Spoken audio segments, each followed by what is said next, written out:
자, 오늘 화제가 되고 있죠. 많은 분들이 벌써 뭐 채팅창에 오늘 하루 시원했다라고 통쾌했다라고 이렇게 글을 남겨주시는 분들이 많이 계신데, 김민석의 어떤 진가, 왜 김민석인가, 이분이 진짜 18년 동안 어떻게 입을 다물고 살았는지 그것도 참 궁금하고, 이렇게 정치적인 잠재력이 뛰어난 분이 18년 동안 어떻게 야인 생활을 했을까요? 저 같으면 못 견뎠을 것 같아요. 응? 저보고 유튜브를 18년 동안 하지 말아라. 그럼 뭐 진짜 뭐 어디 그 대나무 숲에 가서라도 소리를 지를 판인데, 김민석 의원은 사실 뭐 어려서 젊어서 정치를 시작을 했고 또 30대 때부터 두각을 나타내기 시작을 한 거잖아요.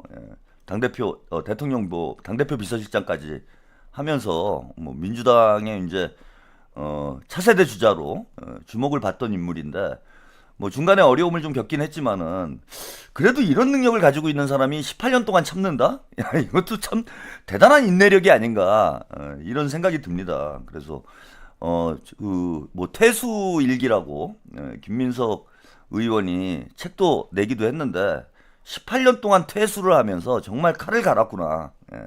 그 내공이 이제는 인간의 경지를 뛰어넘었구나. 뭐 흔히 뭐 그런 얘기 하잖아요. 인간계냐 신계냐. 천사 누나님, 까왕님 오늘 패션이 너무 멋지네요. 휴일날 수고하시네요. 힘내세요. 네, 감사합니다.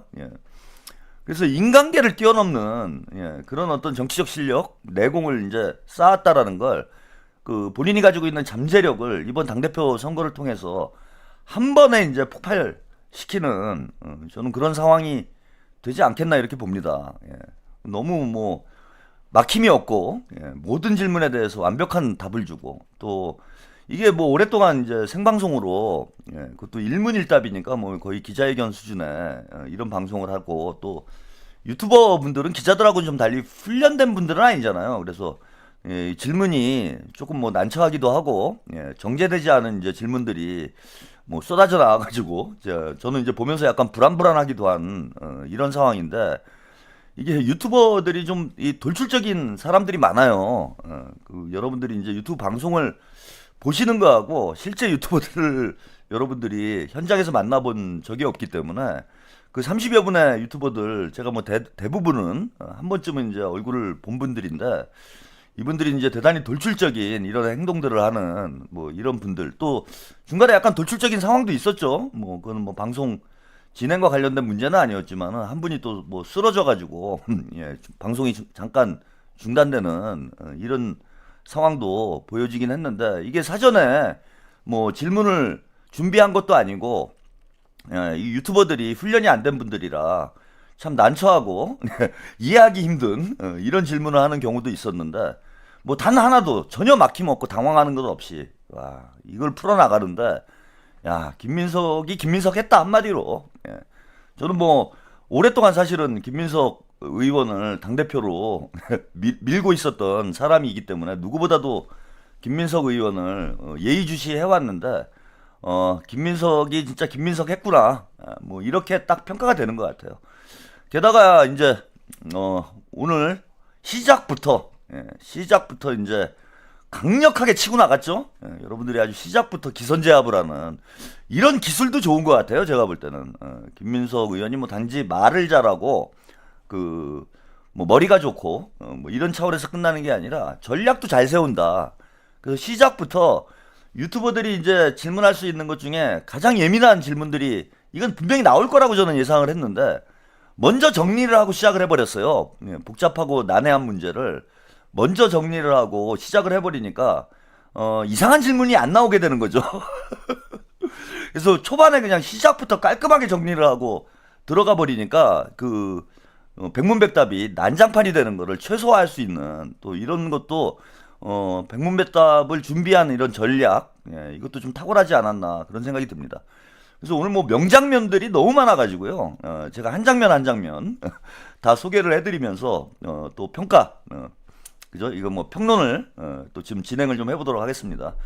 오늘 이제 제일 여러분들이 통쾌했을 그 모두 발언 중에 가장 여러분들이 궁금하셨던 내용 중에 하나고, 몇 달 동안 제 채팅창에도 이 문제와 관련해서 진짜 계속해서 질문이 올라오고 예, 걱정을 하시는 분들이 많았어요. 뭐 이중당적, 유령당원, 뭐 신천지 개입 이것 때문에 거의 1년 가까이 이거 뭐 어떻게 해명이 될 문제도 아니고 예? 이걸 뭐 정리할 수 있는 방안도 지금 현실적으로는 없는 이런 상황인데 오늘 김민석 의원이 명쾌하게 정리를 했습니다. 그 모두 발언 영상부터 먼저 만나보고 가시겠습니다. 두 번째로 저는 전 당원 여러분께 호소합니다. 이중당적을 청산해야 합니다.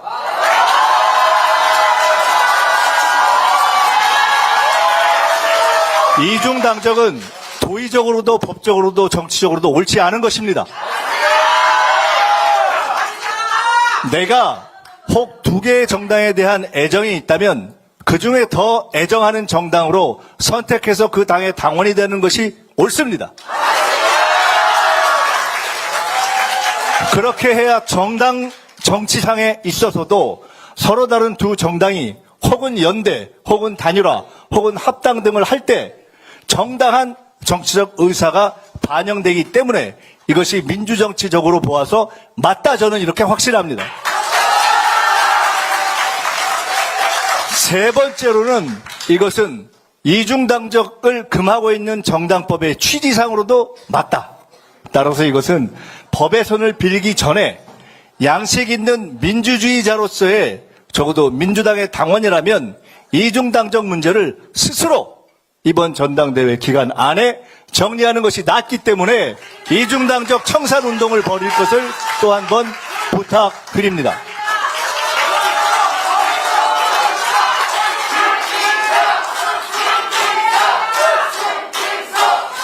세 번째로 저는 신천지의 선거 개입을 발본색원하겠다는 것을 경고합니다.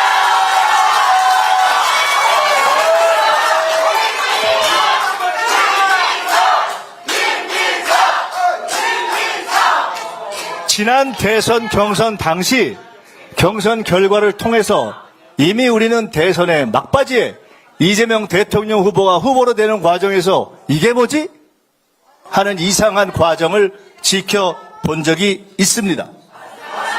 그리고 그 이후에 그 문제를 완벽하게 정리해내지 못하고 오늘 현재까지 이르고 있습니다. 저는 분명히 말씀드립니다. 민주당에 대한 진정한 민주주의적 애당심이 아니라 어떤 다른 이유에서건 신천지 조직의 지휘나 권유나 관계에 의해서 오늘 현재 이 시점에 민주당 당원으로 가입하고 있는 분들이 만약 어떤 형태의 신천지적 지휘나 지시나 관계나 복종에 의해서 민주당 전당대회 투표 행동에 참여할 경우 저는 그 모든 행동을 조직과 행동 일체를 반드시 법의 이름으로 엄단할 것이다 하는 것을 말씀드립니다.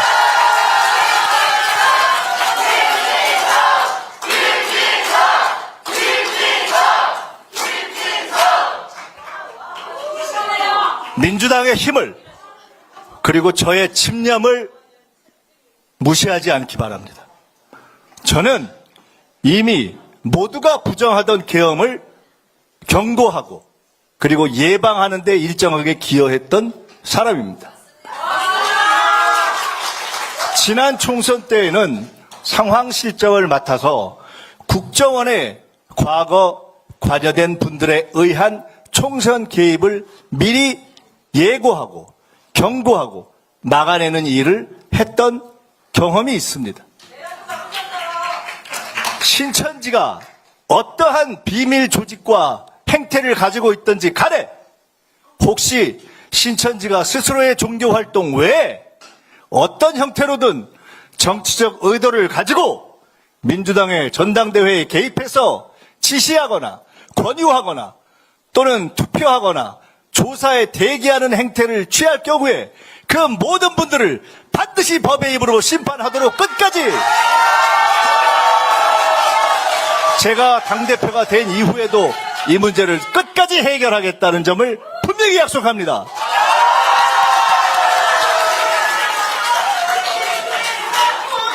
그리고 끝으로 말씀드립니다. 민주당은 품격 있는 정당입니다. 김대중 대통령님께서 그리하셨고, 노무현 대통령님께서 그리하셨고, 문재인 대통령님께서 그리하셨고, 이재명 대통령님께서도 그리하십니다. 저는 정상적인 뿌리 위에 선 민주당의 당원이라면 어떤 분들도 당내의 당원들과의 토론과 논쟁에 있어서든 또는 당내 정치인을 향해서든 알면서도 거짓말로 하거나 그래서 허위로 허위 사실을 유포하거나 비방하거나 멸칭하는 일은 없을 것이다. 그러한 명예훼손을 하지는 않을 것이다. 그것은 민주당의 당원이라고 볼 수 없다. 그렇게 확신하고 있습니다. 따라서 오늘 이미 그동안 진행된 저에 대한 네거티브를 충분히 설명하고 오늘 다시 설명한 후에도 알면서도 저에 대한 명예훼손과 허위사실 유포가 계속될 경우 가짜 당원으로 보고 철저하게 대처하겠다는 말씀을 드립니다.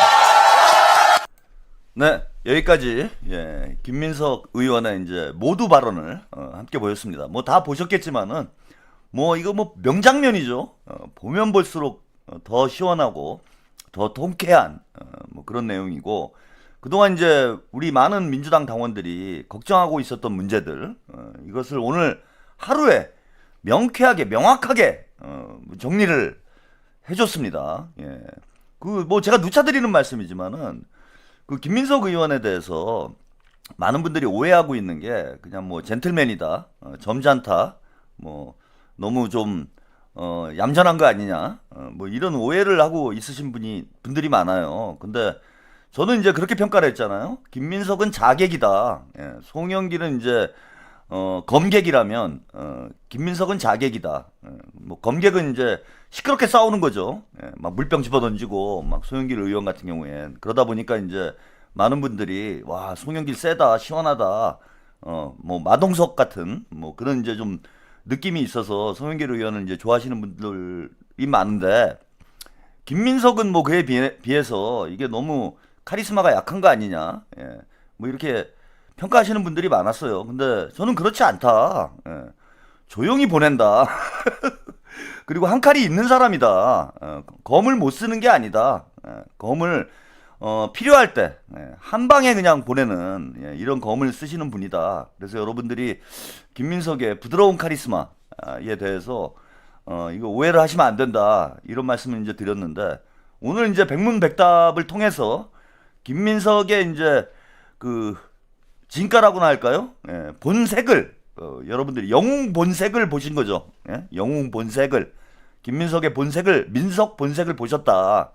원래 이런 스타일의 카리스마가 뭐 흘러 넘치는 이런 유형의 정치인이에요. 예, 근데 이제 너무 오랫동안 야인 생활을 하다 보니까 대중들의 기억에서 이제 잊혀진 거죠. 뭐 과거에도 뭐 연설을 잘했고 연설 능력이 탁월하다는 건 뭐 알만한 분들은 다 아는 건데 예, 복만삼님, 초코총님님도 누구에게 빚이 없나 보다 저렇게 핵 사이다일 줄은 빚이 없죠. 18년 동안 야인 생활을 했기 때문에 저도 한 10년 가까이 야인 생활을 했어요.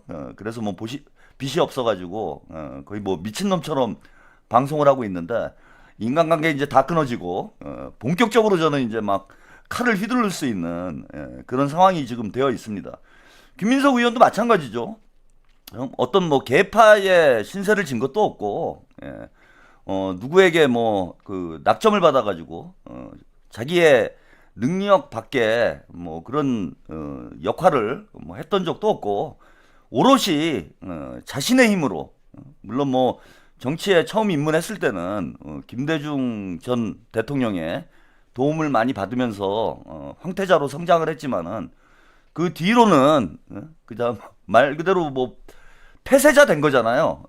2002년에 폐쇄자가 된 이후로는 진짜 야인 생활을 하면서 저작거리에서 칼을 갈면서 자신의 실력을 키워온 뭐 그런 인물이고 어느 뭐 김민석계가 없다고 그러잖아. 김민석계가 없잖아요. 뭐 친석계 뭐 이런 얘기가 나오는데 친석계가 어디 있습니까? 다 친명계지. 닦아놓고 얘기하면은 친명계가 있는 거지. 친석계는 없어요. 오롯이 자신의 실력만으로 이재명 대통령에게 다시 발탁이 돼서 지금 수석 최고위원에 이어서 총리 그리고 당대표에 도전하는 그런 실력 있는 인물이다. 김민철님, 강개토 대왕, 장수왕, 대한민국 G3 시나리오. 그렇게 될 수도 있겠네요, 그죠? 그러니까 뭐 빚진 게 없으니까 눈치 볼 것도 없는 거지 뭐. 뭐 거칠 게 없는 겁니다 지금. 그래서 오늘 그동안 이제 당원들이 많이 걱정을 했던 여러 가지 문제들에 대해서 뭐 시작부터 그냥 기선제압을 하고 저게 이제 유튜버들이 질문을 하면 반드시 나올 문제 아닌가 저는 그렇게 생각을 했는데 이걸 이제 미리 이게 상당히 그 예민한 문제잖아요.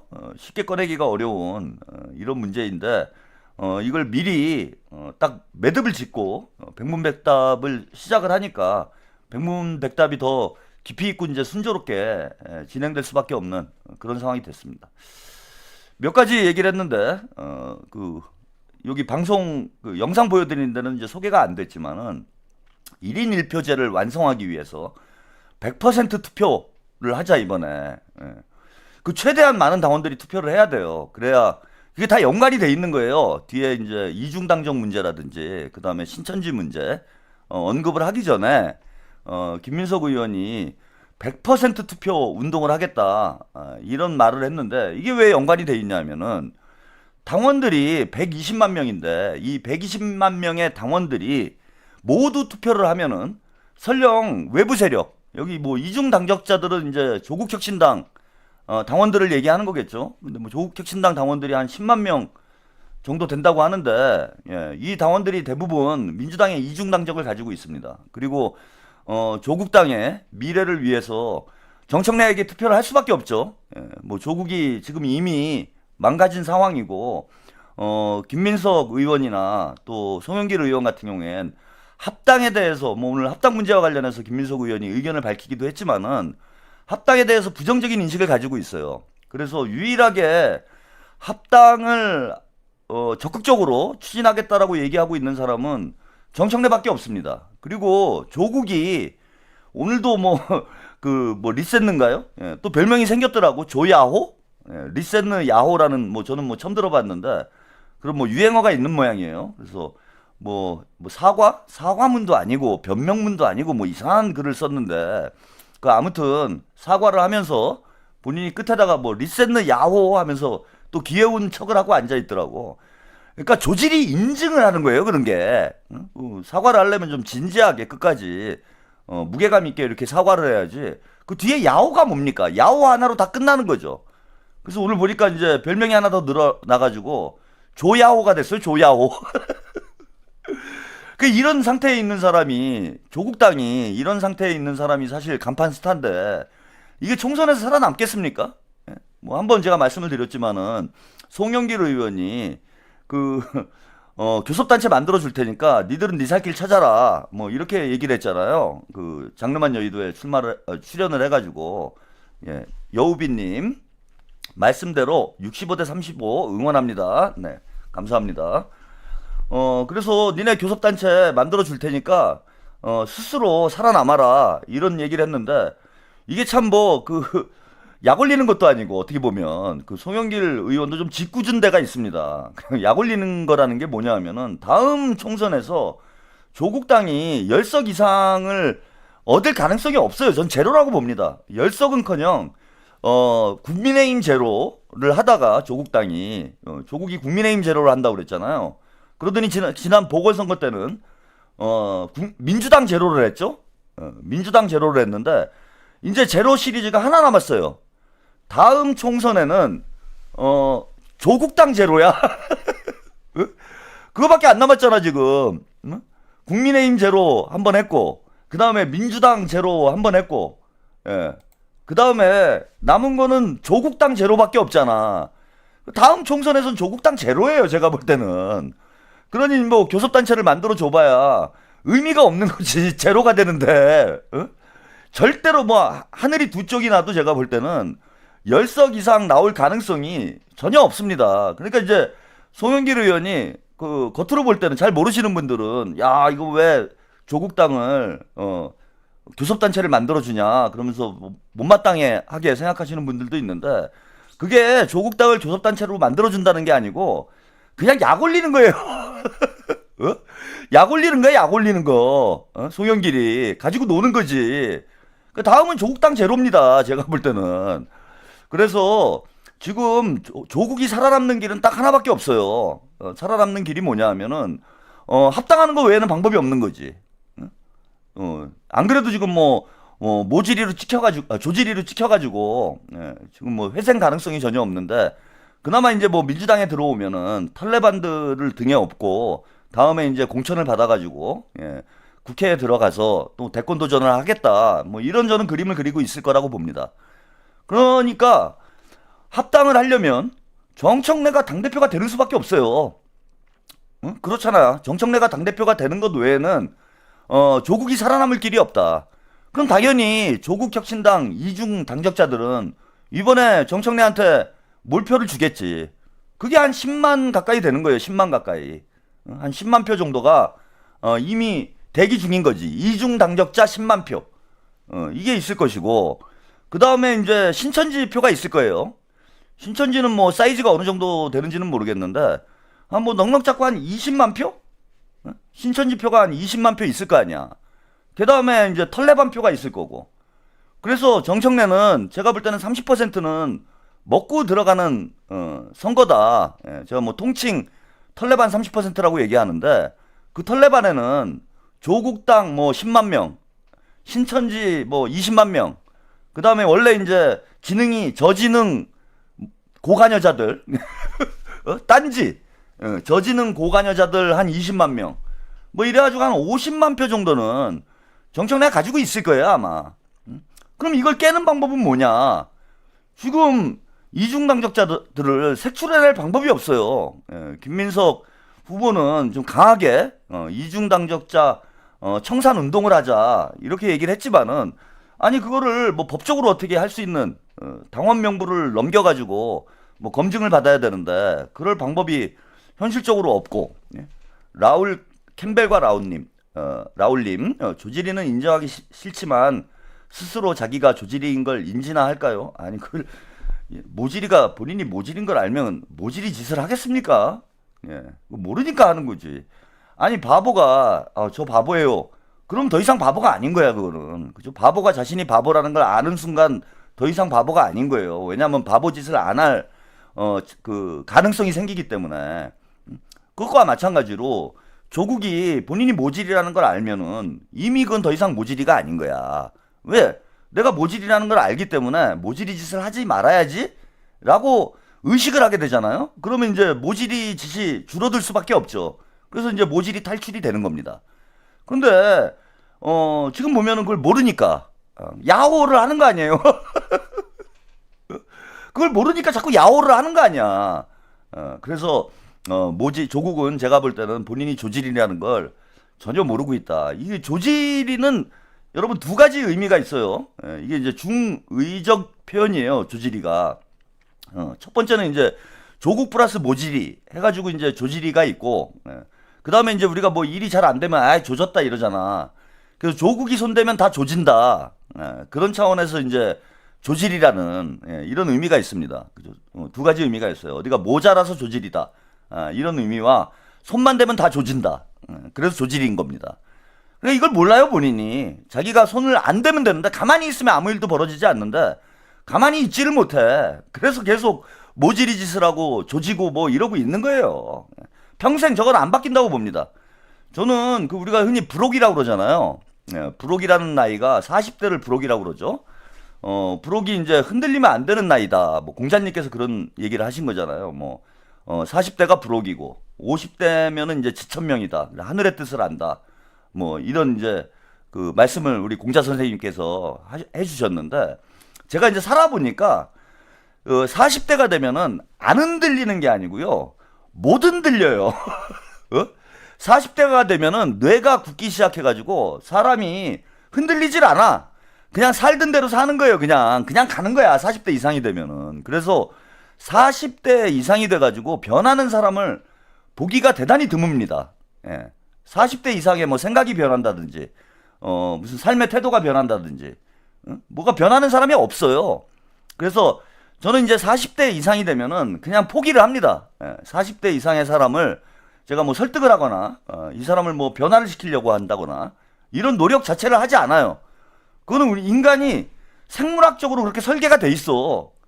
그래서 공자님은 그걸 2000년 전에 깨달은 거예요. 아, 이게 40살 넘으면 사람이 안 바뀌는구나. 그래서 이제 불혹이라고 하는 거야. 안 흔들린다고, 안 바뀐다고. 뭐 좋게 얘기하니까 안 흔들린다는 얘기지. 예.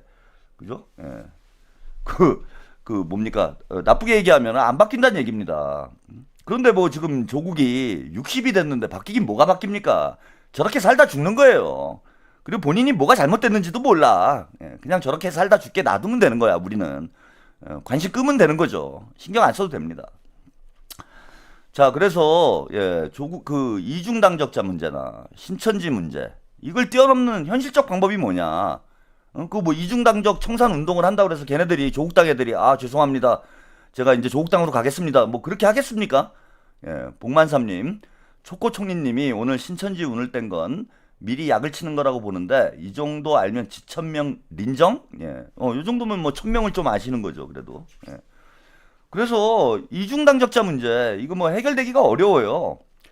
그다음에 이제 지금 복만삼님도 얘기를 했지만은 신천지 문제도 일단은 경고 차원이라고 봐야 돼요. 왜냐하면 지금 당 지도부가 신천지 문제를 해결하려고 적극적으로 노력할 가능성이 없잖아.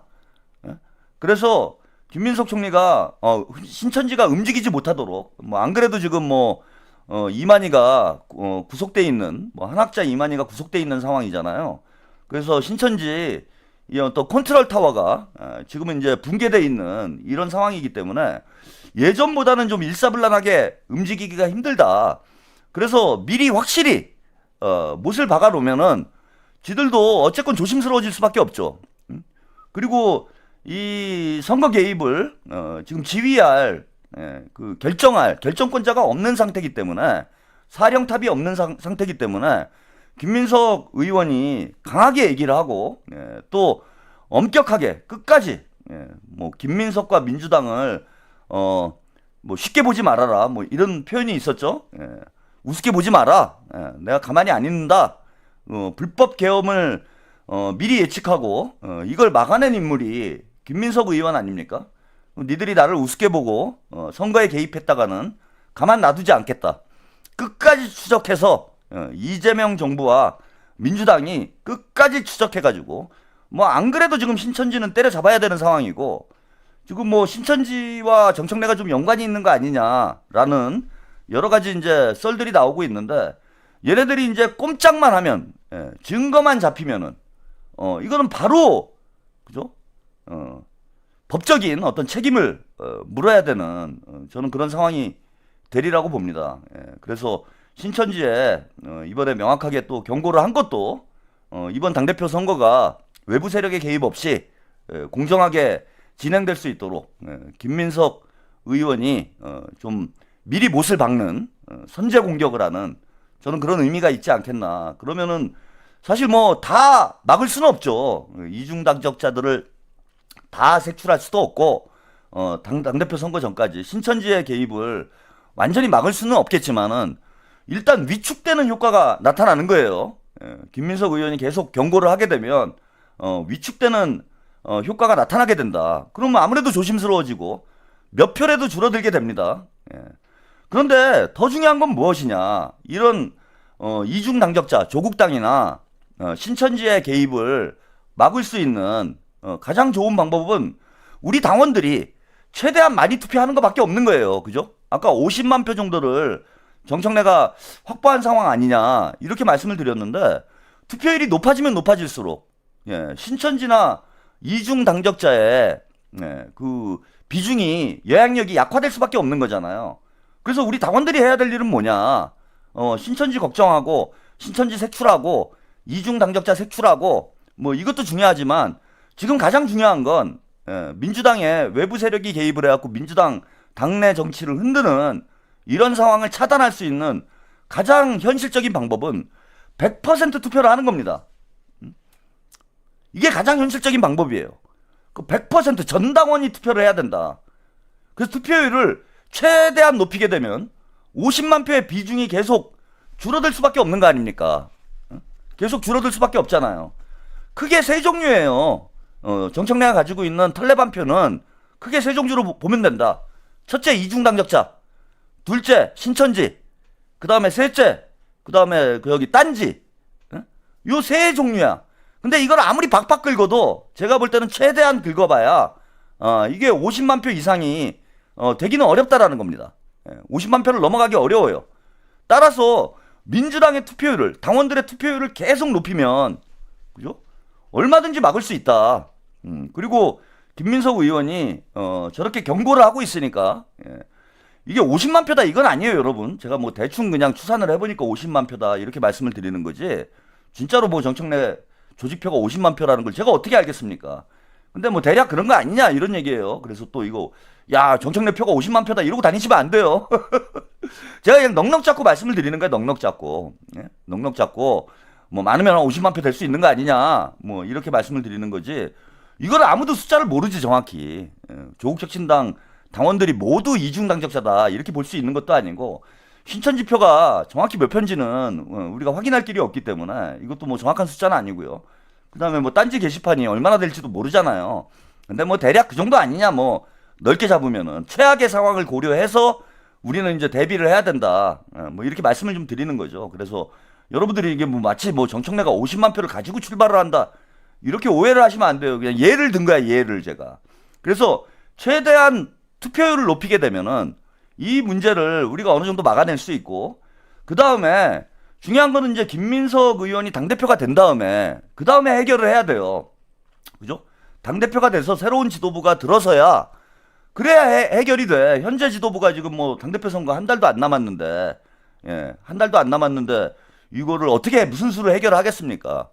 그래서 김민석 의원이 한번 얘기도 했는데, 이중 당적 문제, 이거는 그 선관위에 국민의힘도 어쨌건 통일교 신천지 개입 문제 때문에 법적인 그 처벌을 받고 있는 상황이잖아요. 그래서 이거 50만 아니라니까. 50만 얘기 그냥 한 얘기예요. 또 거기에 꽂혀가지고 그 여러분들이 전체 맥락을 이해하실 생각을 안 하고 그 숫자에만 꽂히시는 분들이 있어. 그냥 하나의 예를 든 거고. 그 숫자를 아무도 모릅니다. 누가 알겠어요? 제가 무슨 수로 알아요? 거기에 너무 꽂히실 필요 없습니다. 그래서 지금 그 당 대표가 된 이후에 선관위에 당원 등록제를 하는 게 어떤가 생각이 들어요. 이제 정당법을 좀 정당법을 그 개정을 해가지고 선관위에 당원 등록제를 하자. 그래서 선관위에 이제 다 당원 명부를 넘기는 거지. 뭐 그럼 문제될 게 뭐가 있습니까? 선관위에서 뭐 당원 명부 들여다본다고 해가지고 그게 뭐 민주당의 정치 활동에 어떤 뭐 부정적인 영향이 올 수 있는 것도 아니고 뭐 국민의힘도 마찬가지고요. 그래서 지금 계속해서 종교 세력들의 정치 개입 문제 때문에 많은 우리 당원들과 유권자들이 걱정을 하고 있는데 아예 선관위에 당원 명부를 등록을 해서 뭐 이중당적이나 혹은 뭐 종교 세력 그 개입 이런 걸 수시로 감시할 수 있는 그런 체제를 만드는 것. 저는 그것이 현실적인 방안이라고 봐요. 옛날같이 뭐 군사독재 시절이 아니잖아. 지금은 뭐 보수 세력이 집권을 한다고 그래도 뭐 그 당원 명부를 가지고 유권자들을 탄압하는 그런 상황까지 가기는 어려운 뭐 그런 사회적인 어떤 변화가 있었기 때문에 아예 선관위에 당원 등록제를 해서 투명하게 당 운영을 할 수 있도록 그렇게 공신력 있는 기관에서 관리를 하는 것, 이것도 이제 하나의 방법이 될 수 있을 것 같고요. 또 이것도 김민석 의원이 그 유령당원 문제와 관련해서 김민석 의원이 내놓은 대안인데 그 재등록제를 하자는 거예요. 정기적으로 당원 재등록을 하자. 이것도 어렵지 않은 게 그 카카오톡을 보내면 되잖아요. 카카오톡을 보내가지고 우리가 투표도 하고 다 하잖아. 그래서 뭐 6개월에 한 번이랄지 1년에 한 번씩 중앙당에서 재당원 등록을 하도록 이렇게 안내를 하면은 뭐 휴면 당원이나 본인이 당원인지도 모르는 그런 분들은 재등록을 안 하게 되잖아. 그럼 자연스럽게 유령 당원이 그죠? 페이퍼 당원이 해소가 되죠. 그래서 적어도 뭐 6개월에 한 번까지는 아니어도 적어도 큰 선거 1년 전에는 그죠? 선거 1년 전에는 한 번씩 해야 된다. 선거 1년 전에는 당원 재등록을 한번 해서 그 선거 때 또 그 선거 앞두고 이런 일이 많이 벌어지잖아요. 이번에도 이제 호남 지역에서 당원 숫자가 급격히 늘어나가지고 그게 뭐 40만이 된다라는 뭐 얘기까지 나왔는데 당원 숫자가 급격히 늘어나서 많은 이제 당원들이 우려를 갖게 됐는데 이게 선거 앞두고 이렇게 당원 숫자가 늘어날 수밖에 없는 게 후보들이 이게 당내 경선 특히 이제 호남 지역이 이게 심한 이유가 다른 지역에는 경선을 통과하더라도 또 본선에서 어떻게 될지 모르잖아요. 근데 호남은 경선이 본선인 상황이 돼. 뭐 경선만 통과하면 그냥 본선에서는 가만히 앉아서도 당선이 되는 상황 아닙니까? 그러니까 호남 지역에서 이런 문제가 많이 발생을 해요. 유령당원 문제가. 그래서 뭐 선거 전에 한번 이런 이제 재등록을 실시를 한다든지 이런 방안을 통해서 해결을 얼마든지 할 수 있습니다. 의지만 있으면 해결할 수 있는 거예요.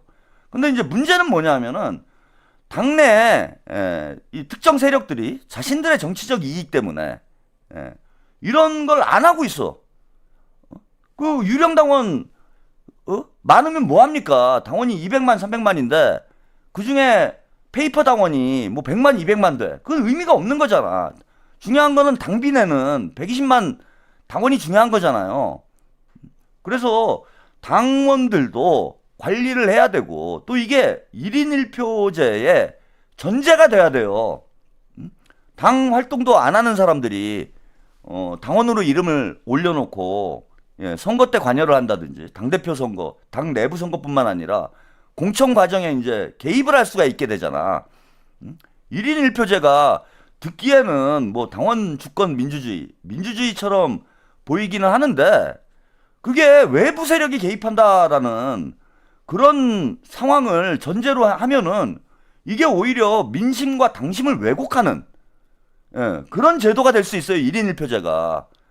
그 유령 당원들, 무슨 종교 집단들 이런 데들을 대거로 당원으로 입당시켜가지고 권리당원으로서 권리를 행사하게 만들어버리면 그게 어떻게 당원 주권 민주주의가 됩니까? 신천지 주권 민주주의가 되는 거고 통일교 주권 민주주의가 되는 거죠. 그래서 1인 1표제, 당원들의 권한이 늘어나는 만큼 당원들의 책임도 커져야 된다라는 거예요. 아무나 당원으로 받아주면 안 된다라는 거야. 그럼 1인 1표제가 오히려 외부 세력의 어떤 민주당이 놀아날 수 있는 그러한 문을 열어주는 그런 결과로밖에 이어질 수밖에 없다. 그런 차원에서 1인 1표제로 우리가 가려면은 이중당적, 유령당원, 종교 세력 개입 이런 걸 완전히 차단해야 돼요. 그래서 진짜로 민주당을 위하고 민주당과 함께 호흡할 수 있는 그런 진성당원이라고 표현을 합니다. 깨끗한 순수당원, 오염되지 않은 깨끗한 당원의 비중이 절대적으로 높아져야 되는 거예요. 그래야 1인 1표제가 진정한 당원주권 민주주의가 될 수 있다. 안 그러면 국민의힘처럼 태극기 민주주의가 돼버린 거야. 저기는 그렇게 된 상황 아닙니까? 통일교 민주주의, 태극기 민주주의가 돼버린 거잖아. 국민의힘은. 그러니까 장동혁이 상식 밖의 행동을 하잖아요. 그 얼마 전에도 이재명 대통령님을 뭐 반말 찌꺼리를 찍찍하면서 무슨 피켓을 들고 주접을 떨던데 오늘 또 그랬죠? 어제입니까? 오늘입니까? 또 이재명 대통령님께 아니 역대 어느 야당 대표가 대통령을 반말로 대통령이라는 호칭을 안 붙이는 걸 넘어서 이름을 그냥 막 마구 부르는 이런 몰상식한 행태를 하는 이런 정치인이 대한민국에 있었습니까? 근데 장동혁이 저러는 게 장동혁이 뭐 머리가 돌아가지고 그러는 게 아니에요. 장동혁이 국민의힘 당원의 절대 다수를 차지하고 있는 태극기 부대만 보고 정치를 하기 때문에 저런 개망나니 같은 정치를 한다라는 거야. 유튜버 정치를 하는 거예요. 유튜버들처럼 행동을 하는 거야. 왜?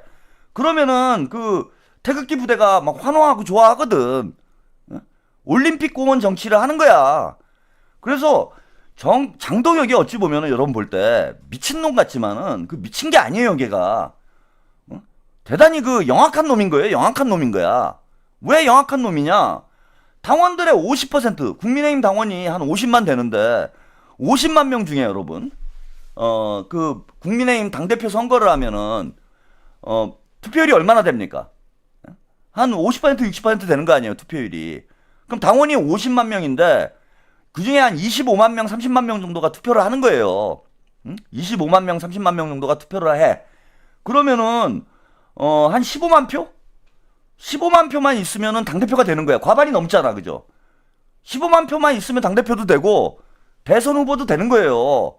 그러니, 장동혁 입장에서 보면은, 참여도가 높은, 뭐, 이른바 저지능 고관여층들이죠. 우리 표현으로 하면은. 저지능 고관여층들의 지지만 받으면 돼. 그러니까 김어준하고 정청래하고 장동혁의 생각이 똑같아요.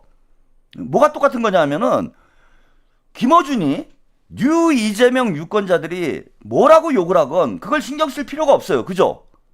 왜냐하면 뉴 이재명 친명 유권자들은 김어준 방송을 안 봐요. 고객이 아니야. 아니 식당 주인이 우리 식당에 와서 밥 한 번 안 먹는 사람들이 모여가지고 저 식당 뭐 맛없다 이런 얘기 하는 게 무슨 상관이 있습니까? 아무 상관없는 거죠. 식당에 실제 오는 고객들한테만 잘하면 되는 거잖아요. 식당 주인 입장에서 보면은 오지도 않은 사람들이 뭐라고 떠들건 어차피 안 올 건데 상관이 없는 거잖아. 그러면은 김어준은 자기 손님들을 그 단골 고객들의 입맛에 맞는 음식만 내놓으면 되는 거예요. 그러니까 막말을 하는 거야. 뭐 중도층이니 보수층이니 뉴 이재명이니 이런 유권자들이 뭐라고 욕을 하건 간에 그 털레반들만 좋아하면 그만인 거예요. 그러면은 1년에 455억을 벌 수 있어요, 여러분. 근데 괜히 뭐 언론인인 척하고 뭐 공정하게 뭐 방송을 하겠다 하면서 뭐 정청래 편도 안 들고 김민석 편도 안 들고 이러면은 그 털레반들이 등을 돌릴 거 아니에요. 털레반들이 등을 돌리면은 당장 영업에 차질이 생기지. 매출이 줄죠. 그래서 김어준은 장사꾼의 입장에서 보면은 털레반 친화적인 방송을 할 수밖에 없어요. 그러니까 막 미친 소리를 하는 거야. 막 막말을 하는 거예요. 왜? 털레반들이 좋아하니까. 정청래도 마찬가지예요. 아니 정청래의 정치적 기반이 정청래가 뭐가 있습니까? 아니 의원들이 좋아해요. 정청래 쪽으로 줄 서는 의원들이 몇 명이나 돼요? 한 10명 됩니까? 3명이더만 3명. 지난번에 무슨 국회에서 반도체 토론회 한다고 지난주에 토론회를 열었는데 의원들 3명이 왔어요. 이성윤, 문정복, 한민수. 한민수 안 오고 이모경. 3명 왔어, 3명. 어딜 가나 정청래하고 붙어 다니는 사람들은 손에 꼽을 정도예요. 의원들이 있습니까? 뭘 또 그렇다고 무슨 대단한 대중적 인기가 있어요. 정청래가 가진 정치적 자산은 김어준과 털레반밖에 없는 거예요. 그래서 그 딴지 문제 때문에, 딴지에 글 쓰는 문제 때문에 그렇게 욕을 얻어먹지만 매일 딴지에 글을 쓰는 이유가 뭡니까? 아니 가진 게 그것뿐인데 그것까지 돌았으면은 정청래가 뭘 기반으로 정치를 합니까? 그래서 우리가 볼 때는 저 당대표가, 그것도 여당 대표가 왜 저런 미친 짓을 할까 이렇게 생각이 들지만은 정청래의 입장에서 보면은요 대단히 합리적인 정치적 행위예요. 합리적 정치적 행위를 하고 있는 거야. 자신들의 코어 지지층, 핵심 지지층을 일단 잡아야 되는 거야. 그 30%를 가지고 확장을 해야 되는 거죠. 그러니까 딴지가 원하는 정치를 할 수밖에 없어요. 정청래는 앞으로 당대표가 뭐 또 된다라면 그래도 마찬가지라는 거야, 저는. 장동혁도 마찬가지인 거잖아요. 우리가 볼 때는 미친놈 같지만 제가 볼 때는 장동혁이 머리가 좋은 거예요. 판사 아무나 하는 거 아닙니다. 판사하는 사람이 저렇게 머리가 돌면 되겠어요? 머리가 좋은 거예요, 장동혁이. 선거를 50% 선거에서, 당대표 선거에서 50%를 받을 수 있는 만큼의 정치를 하면 되는 거야. 모두의 지지를 받을 수는 없어, 어차피. 그러면은 태극기 부대, 통일교, 신천지가 50%가 넘는데 걔네들만 지지를 받으면 되지. 그러니까 걔네들이 좋아하는 정치를 하는 거예요. 대통령한테 막말을 하고 뭐 욕해도 상관없어. 나머지가 욕하면 뭔 상관이 있어요. 와가지고 자기 찍어줄 사람들도 아닌데. 그럼 대선 때는 어떻게 할 것이냐? 뭐 그런 생각 하실 수 있는데, 예, 대선 때는 그때가 생각하는 거예요, 일단은. 당대표가 돼야 대선이 있는 거지. 대선 후보가 돼야 대선을 나가는 거 아니에요.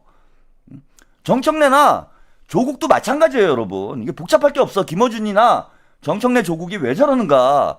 일단 민주당에서 당대표가 돼야 될 거 아니에요. 민주당에서 대선 후보가 돼야 될 거 아니야. 그래야 뭐 대통령이 되는 거지. 그러려면은 민주당의 김어준 표현대로 하면은 코어 지지층, 핵심 지지층의 지지를 받아야 되는 거야. 그러니까 저렇게 극단적이고 막가는 정치를 하는 겁니다. 응? 그래서 민주당도 이 당원의 어떤 권리가 늘어나는 만큼 당원들을 엄격하게 관리하지 않으면은 이 1인 1표제가 왜곡이 돼서 국민의힘 같이 진짜 극단적인 정당으로 갈 수밖에 없고, 지금 이미 정청래 당대표 체제에서 민주당은 극단적인 정당으로 갈 위험성이 노출이 된 거예요. 한 줌도 안 되는 딴지가 대한민국을 좌지우지하는 그런 상황이 지금 벌어졌잖아. 1년 동안. 이게 남 얘기가 아니에요, 사실은. 남 얘기가 아니야. 제가 장동혁과 정청래는 동전의 양면이고, 장동혁은 빨간 정청래, 정청래는 파란 장동혁이라는 말씀을 드리잖아. 그냥 대깔꼬만이에요. 도플갱어인 거야. 장동혁과 정청래는 한 몸이에요. 둘이 진짜 적대적 공생을 하고 있는 거야. 그럼 이 악순환의 고리를 어떻게 끊을 것인가? 그거는 엄격한 당원 관리를 통해서 1인 1표제를 내용적으로 완성을 해야 된다. 형식적인 1인 1표제가 아니고 진짜 대한민국의 발전과 민주당의 승리를 위해서 헌신적으로 함께 할 수 있는 이러한 진정한 당원들이 숫자가 늘어나면, 그래야 그때 비로소 저는 1인 1표제와 당원주권 민주주의가 완성이 될 거라고 봅니다. 정청래가 말끝마다 1인 1표제 당원주권 민주주의를 외치는데, 바로 요즘에 이제 김민석 그 의원이 좀 깨달은 바가 있는 것 같아요. 예. 그 자기 PR을 너무 안 했어. 그동안 이제 좀 몸을 사리고 있었던 것 같아요. 김민석 의원이. 하도 이 친문 털레반이 김민석을 그 엄청나게 견제를 해왔어요. 지금까지도 저렇게 뭐 최근에 와서 괴롭히는 정도가 아니라, 김민석 같은 인재가 민주당에서 길을 못 폈던 이유가 뭐냐면은, 김민석이 이게 뛰어나서 그래요. 쉽게 말씀드리면. 뛰어나서 그래. 김민석이 능력자라 그런 거예요. 왜냐하면 능력자면 이 사람이 나중에 커가지고, 이재명 대통령님도 똑같은 과정을 겪었잖아. 이재명 대통령님이 왜 힘들었어요? 친문 386들, 주류 세력들이 보기에 이재명은 위험한 거예요. 저 사람이 성장을 해가지고 민주당의 당대표가 되거나 민주당의 대선 후보가 되거나 대통령이 되면은 친문 기득권이 하루아침에 허물어지는 거야. 그래서 친문 계파에 있는 사람이 아니라면 능력이 있을수록 공격을 받을 수밖에 없어요. 튀면 안 되는 거야. 튀면 죽는 거예요. 근데 이재명 대통령님은 혼자서 성장을 할 수밖에 없었기 때문에 그동안, 그리고 어쨌건 대통령이라는 자신의 목표를 향해서 끊임없이 전진해온 이런 정치를 했기 때문에 자신의 어떤 그 역량을 안 튈 수가 없는 입장에 있었던 거죠. 그죠? 안 튈 수가 없었어. 그러니까 계속 공격을 받는 거예요. 계속 공격을 받는 거야. 근데 김민석은 마치 그 한신이나 그 흥선대원무처럼 바보인 척을 할 수밖에 없었던 거예요. 바보인 척. 그래야 살아남는 거야. 김민석이 본인의 능력을 다 보여주면은 친문들이 가만히 놔둡니까? 공천 안 줘요. 일단 공천부터 안 주지. 그 다음에 디익해가지고 그렇게 간 사람들이 얼마나 많습니까? 최문순, 최문순이 아니죠.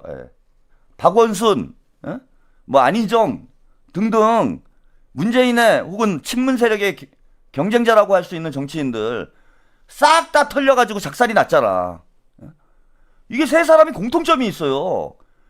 다 그 이성 문제로 말썽이 생겼잖아요. 그죠? 박원순 시장도 그렇고, 안희정 전 지사도 그렇고, 이재명 대통령님도 김부선 문제로 대단히 고생을 많이 했잖아. 라이트 퍼플님, 네, 감사합니다. 제가 이분들이 잘했다라는 말씀을, 이분들을 제가 뭐 옹호를 하려고 뭐 말씀을 드리는 게 아니라, 이게 이 사람들의 정치적 생명을 끊어놓는, 혹은 진짜 육체적 생명을 끊었죠. 그런 상황까지 전개된 이유가 뭐냐 하면은, 친문 세력들이 이른바 안희박 살생부라고 해서 경쟁자 제거 계획이 있었어요. 문재인 집권 초기부터. 그 일환이었다라는 거야. 뭐 이분들이 저는 뭐 도덕적으로 완벽하다, 뭐 모함을 당했다, 이런 말씀을 드리는 게 아니에요. 그런 약점을 찾아내가지고 정치적으로 공격을 해서 매장을 시켜버리는. 그리고 이재명 대통령님도 그렇게 당할 뻔한 거잖아요. 지방선거 때, 2018년 지방선거 때 그 김부선 문제 끌어내가지고 이재명도 묻어버리려고 한 거잖아, 이놈들이.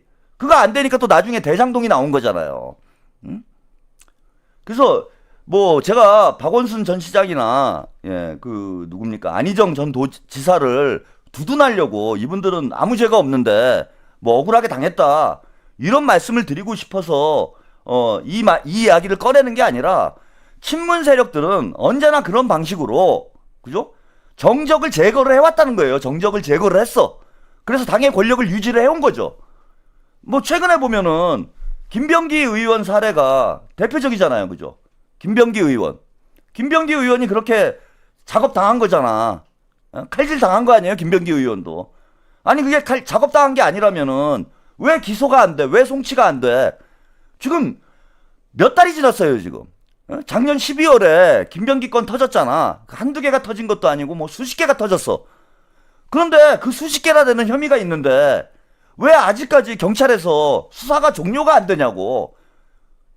지금 6개월이 훌쩍 넘었잖아. 이제 7개월, 8개월 돼 가는데 왜 아직까지 김병기 의원 사건 이거 검찰의 송치조차 안 되고 있어요. 라이트 퍼플님, 네, 감사합니다. 아니 기소가 아니라 검찰의 송치가 안 됐다니까?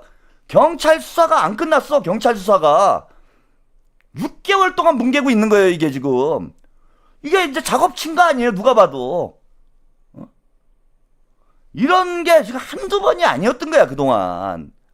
그래서 저는 김민석 의원도 이런 이제 친문들의 생리를 알기 때문에 그동안은 쥐죽은 듯 있었던 거지. 이재명이라는 뭐 우산이 나타나기 전까지 이재명 대통령님이 우리 김민석 의원 이 우산 같이 쓰고 진짜 대한민국 함께 만들어 봅시다 라고 손 내밀기 전까지. 사랑님 감사합니다. 이재명 대통령님이 손을 김민석에게 내밀어 주기 전까지는 그냥 쥐죽은 듯이 있을 수밖에 없었던 거예요. MYJ님 감사합니다. 이제서야 자신의 이제 본 모습을 보여주는 거죠, 우리 유권자들한테. 그러니까 사실 18년 야인 생활을 했다라고는 하지만은 저는 18년도 더 됐다고 봐요. 그래서 앞으로 저는 민주당이나 대한민국이 잘 되려면 어떻게 해야 될 것인가, 우리가. 이 계파를 떠나서 능력 있는 사람이 당대표가 되고, 능력 있는 사람이 대선 후보가 되고, 능력 있는 사람이 국회의원이 되면 돼요. 한마디로 능력주의로 가면 되는 거예요. 능력주의로. 이게 아무 능력도 없는 사람이 어느 계파에 줄을 서가지고, 지금 정청래가 대표적인 경우 아닙니까? 정청래가 저 창피할 정도잖아요. 정청래 뭐 뒤에 또 영상도 보여드리겠지만은 진짜 부끄럽고 창피할 정도잖아. 정청래가 과연 정청래라는 인물이 민주당의 당대표를 할 만한 그런 수준의 인물입니까, 여러분? 뭐 지적인 능력을 보나 아니 모든 면에서 뭘 하나 나은 점이 없어요. 제가 볼 때는 금배지를 지금까지 4번 달았나요? 4번이나 달았다라는 것 자체도 부끄러울 지경의 정치적 실력을 가진 사람이야. 근데 이 사람이 민주당 당대표가 된 이유가 뭡니까? 문씨 집안 머슴이어서 되는 거 아니에요? 문씨 집안 머슴이어서. 박찬대는 명씨 집안 런닝메이트였는데, 이재명의 런닝메이트였는데도 안 됐는데, 정청래가 당대표가 된 이유는 본인 능력이 아니라 그냥 문씨 집안에서 마당 쓸어가지고, 문씨 집안에서 오랫동안 마당 쓸었다고 그 이유 하나만으로 당대표가 돼. 이게 말이 되냐고, 이게. 저는 친명이냐 친문이냐를 떠나서 실력 있고 능력 있으면은 친문도 할 수 있어요. 우리 당원들이 좋아해. 우리 국민들이 인정해. 아니 김경수건 조국이건 우리 국민들이 볼 때 야 이거 훌륭한 정치인이야 탁월해. 아 그러면 당대표도 할 수 있고 대선 후보도 할 수 있는 거지. 친문이니까 절대 안 된다가 아니에요 저는.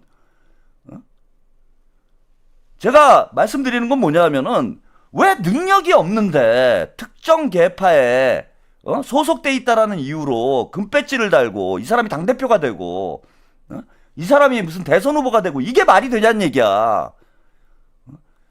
김민석이건 뭐 그죠? 송영길이건 김경수건 조국이건 정청래건 간에 실력 있는 사람이 되라고. 실력 있으면 민주당 당대표 되는 거고 실력 있으면은 민주당의 대선 후보가 되는 거지. 김어준이 밀어주고 뭐 문재인이 밀어주고 이래가지고 당대표 되고 대선 후보 되는 게 이게 말이 되냐고요. 조국하고 김경수를 제가 싫어하는 거는 친문이어서 싫어하는 게 아니에요. 모자라서 싫어하는 거야. 모자라잖아. 어제 사람이 모자라잖아. 그리고 정청래를 싫어하는 건 문씨 집안 머슴이어서 싫어하는 게 아니에요. 정청래는 입만 열면 거짓말이잖아. 거짓말하는 지도자를 우리가 어떻게 정치인은 어떻게 믿습니까? 자, 요 정도 일단 말씀을 좀 드리고 이거 뭐 시작부터 오늘 막 달리네요. 예, 오늘 뭐 저도 흥분했어요. 네? 우리 운동권 선배님이 과거에 이제 총학생회장 시절에 이런 어떤 패기 이런 걸 우리 김민석 의원이 오랜만에 보여주시니까 저도 갑자기 오늘 막 20대로 돌아간 것 같아 느낌이 마음이. 그래서 예전에 막 총학생회장 시절에 막 샤우팅이 나오네 내가 오늘. 예? 갑자기 회춘했어요 회춘. 1997년에 제가 머리띠 빨간 머리띠 묶고 민족의 운명을 뭐 이런 거 하던 그런 때가 또 갑자기 막 떠오르면서 흥분이 되네 오늘.